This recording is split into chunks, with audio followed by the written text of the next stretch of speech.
Angelica Panganiban, makakalakad pa nga ba? Umamin na nga si Angelica Panganiban na siya ay may nilalaban ng sakit. Ito ay bone disease.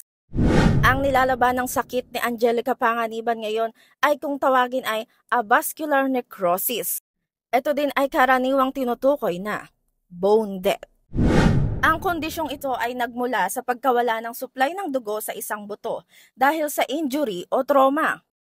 Ang nangyaring ito ay hindi inaasahan ng aktres na pinsala sa kanyang buhay.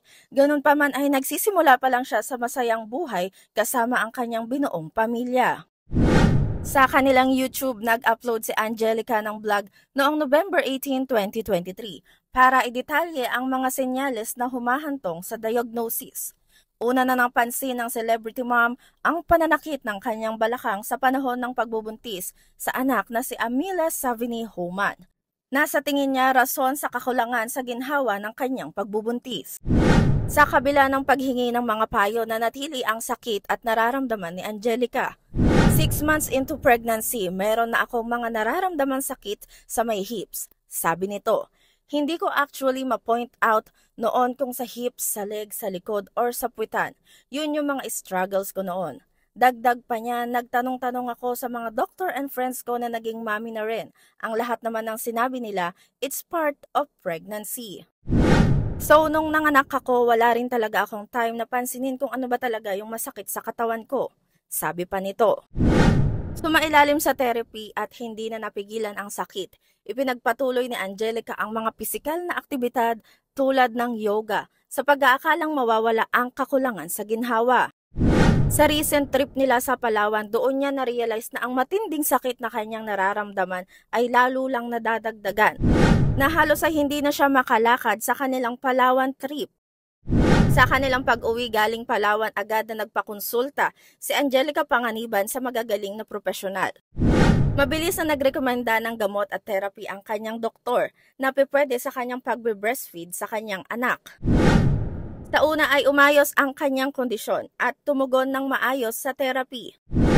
Gayunpaman ang kaginhawaan ay naging panandalian lamang sa kanya dahil nagsimula na rin kumalat ang sakit at kalaunan ay mas sumakit pa at nagpatuloy ang kanyang karamdaman.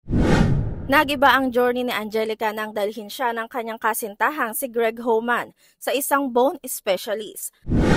Dito ay kailangan ang pagkuha ng plasma mula sa kanyang sariling dugo na kayang lumikha ng isang customized na therapy upang ihinto ang pag-unlad ng kanyang necrosis.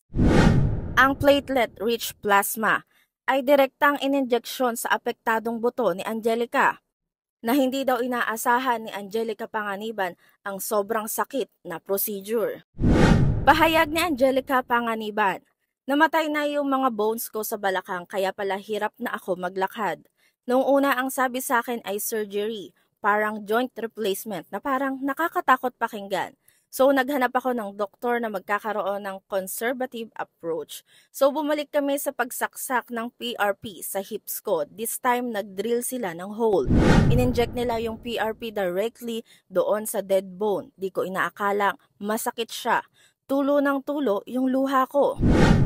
Sa gitna ng pisikal at emosyonal na mga hamon, pinanatili ni Angelica ang isang pananaw sa kanyang pag-iisip na kaya niya at gagaling siya.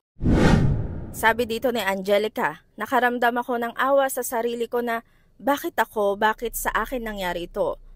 Kasi ang cause ng avascular necrosis ay steroids abuse, sabi niya. Sinabi niya ito na parang hindi naman siya nagkaroon ng ganon sa kanyang lifestyle. Sa kabila ng pagkakagulat na revelasyon na natiling nagpapasalamat ang kapamilya actress na natukoy ang karamdaman at agad nang naaksyonan at hindi pa lumala. Suportado ng kanyang pamilya, nananatili siyang matatag sa kanyang mga panalangin para sa mabilis at ligtas na paggaling habang inaasahan niyang makabalik na ulit sa trabaho sa susunod na taon.